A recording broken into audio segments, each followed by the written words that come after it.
to Wretch. He may not always have his macro down, but he always has a build in mind, and he does it to the best of his ability. Litemash, he's I only really played with him as Protoss. He is trying to learn that race, but so I mean, his Zerg could be. I expect it to be a lot better. However, just playing with Wretch, he's got some solid mechanics behind him. I give him a slight edge. Definitely, definitely. Yeah, Lightmash I know has been practicing really hard trying to get his game up. He kind of has a grudge match against Wretch. He really wants to actually beat him today. But, Yeah, I think there's a story going around where Wretch beat Lightmash once with a cheese, so I think Lightmash definitely has a chip on his shoulder about that. Definitely. You want to go ahead and introduce our players? Sure, spawning in the bottom, we have the green Protoss, Ignition's very own Wretch. Spawning in the top left, we have Ignitions as the red Zerg player, Lightmash. So it looks like we have the Overlord floating on over as we do every game. Nothing fancy, obviously, quite yet. This map is interesting. The spawns are not quite in the corners. They're more of a vertical jolt over to each other. Actually, relatively, if you actually look at it, it feels really short to the other person's base. Yeah, it is a little short. You know, so there is a slight edge to Zerg. However, I believe the gap to the natural is about the same as most average maps. It's not an extremely large opening, so Protoss should be able to close it off fairly certainly if Wretch decides to go for an early expand. Definitely, we have the gateway on its way down and gas. So it looks like I would say we're going to see some stalkers pretty early on after probably a first zealot. Nothing fancy coming yet from Lightmash. We're not seeing a 12 pool or anything like that quite yet. He might actually be going hatch first. Yeah, the positioning of that Overlord would suggest so. His first Overlord, however, is making his way to the Protoss base and sees the scouting probe. Yeah, scouting probe is going to go over there, make sure that he's not getting 6 pooled and doesn't need to, make sure, do I need to make more than one zealot? What's coming my way? Do I need to start walling off? Stuff like that, really important details, since usually that 6 pool is going to hit around the 3.5 minute mark. Looks like the drone is going to get a hit off there, and he's going to see there's no base quite yet. But it looks like that drone's actually going to go ahead and make the base. He is. I'm not sure if Wretch would have wanted to block off that hatchery, but seeing the drone on the low ground should have, sent some alarm bells ringing that he should go and try to block that ASAP. There goes the spawning pool popping up right away. He has no gas, so he's not going for any quick Zergling speed or anything. Probe still getting some scouting off. Looks like he's going to send that back. He is going to see the natural, and we have the Overlord now floating into Wretch's base, seeing everything that's going on. He's going to see the Cyber Core finishing up, and the Zealot is warping out, just about to be done. Probe is on its way back home. Alright, now looking at that Cyber Core and Gateway being on the high ground, Lightmash should have a pretty good idea that Wretch is going for some sort of one base build. It's going to be a while before he can safely secure that natural. Yeah, definitely. And very interestingly, Lightmash's response to seeing that is to build a second gas geyser, so I think we're going to be seeing some early tech out of the Zerg. Yeah, it seems that way. We don't have speed quite yet. He doesn't have the gas for it. We might see it soon. Not really producing any army quite yet. He has a couple Zerglings on the way and a Queen, so he can start getting out the larva injects. But it looks like neither one's really going for any sort of early timing attack. It looks like they're just going to kind of macro up, get what they want going, and get the tech that they want before they attack. Yeah, Lightmash did go pool before hatch, so he did have that Queen available. Just not sure if he was supply blocked. I think he was supply blocked for a little while, and that was why the Queen was a bit delayed, but nevertheless, it's out now. He might want to start making another one for some creep.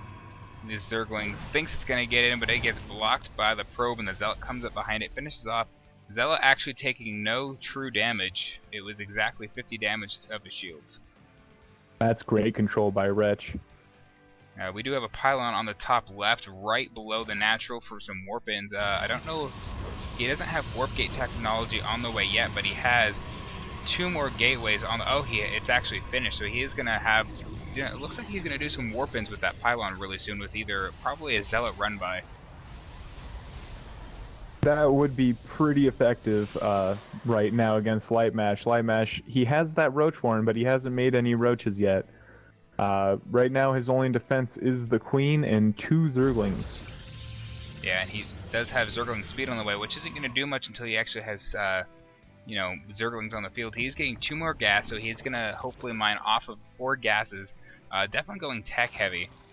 First base is fully saturated. He is popping more drones that are headed over to the natural. And Wretch's is a natural is about halfway up. He is warping in. It looks like some sentries for some early defensive purposes. Yeah, seeing those 4 gas geysers really makes me think that Litemash is planning to do something real gas heavy, either, Roach Hydra army, which I think would be fairly effective, given that Wretch has that Robo facility, or what would be even more effective against the Robo tech is Mutalisks, and 2-base Mutaplay is very strong out of Zerg. Now we have Wretch here actually shooting his warp gate, so I think he wants out. I don't think the Stalker can actually fit out of that hole. I know that gap is a little too small for Stalkers. They need to go on a Weight Watchers plan or something. So it is. I'm sorry. Continue. It's fine. There's a certain chemistry that you have to slowly learn when you're casting with someone. Of okay, did the person stop talking or are they thinking and stuff like that. It gets right. Yeah, definitely. We do have some Zerglings actually running down the center way. That map seems so small when you run through that center portion, especially with Zergling speed. There are some. There's plenty here to deal with this. No contest. Nothing even taking true damage except a sentry taking, looks like 1 hit through shields. And I think Wretch might have sort of panicked a bit and hit the Guardian Shield. The Guardian Shield doesn't actually protect against melee hits. It only protects against range damage. So he might have been reaching for the force field to protect that sentry, accidentally hit that G key. Yeah, it looks like, and so the supply is actually still favoring Litemash, though usually Zerg is usually ahead. We do finally have some Roaches on the way, and a 3rd hatchery, so he is expanding. He wants to stay 1 base up on a Protoss. That's how Zerg usually wants to play, is, always being up 1 base on your opponent. If you're ever equal base as a Zerg, that usually means you're playing Zerg wrong. Either that or you need to hit him with an attack awful quick, punish him for expanding that quick. We do have 1 little Zergling kind of chilling out just outside the base. Oh, he's going to get stampeded. And he runs right in and just dies very, very violently. All right, and Wretch is moving out with what looks to be a Sentry Immortal type push. Now, in the production tab, you can see something that is quintessential Wretch. You can see him do this in almost every game. He loves Warp Prism plays. I feel like if Wretch were to play any other race, it would be Terran, because he absolutely loves to drop in his opponent's base while hitting him at the front door. Yeah, and a couple Stalkers actually getting out of place a little bit, getting attacked by the Roaches, while the push is continuing on the right side. I don't actually know if this is enough Roaches to hold this. It looks pretty sizable on both sides, though Litemash is severely supply blocked after those several Overlords were getting taken out by the Stalkers, though this Observer is following this Roach army, making sure it does not go out of their sight. Wretch is actually pulling back, though he does have a Warp Prism going, oh, no, it's turning back. So I'm not sure. Oh, he's going to warp some in at a very interesting spot. Yeah, he's going to warp in the Zealots, pick them up. That way he can have 2 warp cycles and 1 drop when he hits Litemash's base. Very interesting that he would choose to back off, given his army. Especially with the Observer right over the Roaches. Immortals and Stalkers, they just chew up Roaches and spit them out, and he has plenty of sentries to keep all of his units protected while preventing the Roaches from running away. So I guess he's just looking to do a little bit of harassment with the Zealot drop while not risking too many of his units. Definitely. Now, Wretch may not know this, but he's actually really far behind on income. Litemash is 700 more minerals per minute than Wretch is right now, which would explain why it's 148 supply to 92. If we take a look at the army supply, it is 94 to 56. So Wretch actually might not realizing that going into the macro game against this very economy-heavy Zerg player is going to spell disaster for him in the late game. And these are all the benefits of having an extra base. You know, Wretch, I think he's just gonna try to make up that difference with a bit of tech, but with only one forge, it's definitely going to be difficult for him to stay ahead of the Zerg in upgrades, if not in army supply. Yeah, he is actually going for Colossus, which I'm not really sure what the thought is behind that when you're going against roaches. These two stalkers are going to see these roaches up here. They're not actually going to be able to attack because there's no vision. However, this is a very sizable force, and it's going to be very close if he can hold this off. Some very precise shields are going to have to be placed to make this work. Absolutely. And he's going to have to protect that Colossus with just about everything. He's definitely even going to need more Zealots, because that Colossus, if it doesn't have a good meat shield out in front holding those roaches back, there's just no way it's going to do enough damage to survive this fight. Definitely, and Litemash actually starting to push through. The Zealots are on the front line. The Colossus trying to do some damage. The shields split pretty well, and Wretch is actually splitting some of these off, getting quite a few kills on the roaches there, but there's still a lot of roaches left. It's going to be really hard to pick the rest of these off. Yeah, and Wretch definitely gained a bit of confidence with that extra Colossus coming out. And if we look back into Litmash's base, while that whole attack was going on at Wretch's front door, Wretch hit him in the back with that Zealot drop we saw earlier. And the spawning pool is going to go down, and everything's been completely destroyed at the main base. Now only 2 mining bases left. Take a look at the income. It's now almost even, so this actually might have been what Wretch needs. If Litemash wants to stay in this, he needs to counterattack hard and fast before Wretch can build up another force. Yeah, he needs to make a decision quickly. He either needs to macro up a huge army, which it looks like he's doing, 9 Hydralisks on the way. You know, Hydras, seeing those Colossus might not be the best choice, but they will do a good amount of work against the Immortals. Definitely. We do have a third coming out of Wretch as he's trying to boost his economy, realizing his opponent's been on 3 bases for a long time and that he's getting a little behind. There are a lot. This is a huge army. Litemash almost been completely maxed out. Army supply is 148 to 54. I fear that Litemash is going to be able to A-move into Wretch's base. Yeah, he definitely has a scary, huge army. Wretch, you know, even though he may have won that engagement and done a little bit of damage in Litmash's base, he didn't actually hit any of the tech that he needed to. The Roach Warren is still up. The Hydra Den is still up. The Lair is still alive. And with 2 mining bases, Litemash is just going to be able to, you know, max out his army, build up a good amount of larva and resources, and then just remax right behind it. Definitely. It looks like the Zerg army is starting to move out. We have 2 Archons, though I fear that's definitely not going to be enough against this many. Some Storms might have actually been beneficial had he not warped those 4 High Templar into Archons. Some Storms and then warping might have been beneficial. The Hydralisks tend to be very weak against those Storms because they are only 80 HP with no armor, while the Roaches are 145 health. Well, I don't know if Wretch has actually seen the Hydras in this army. Storm's not very effective against Roaches, but they're pretty good against Hydras. He might have been thinking that he's going up against a Roach army and gotten a few Archons to supplement his lack of Zealots for those Colossus.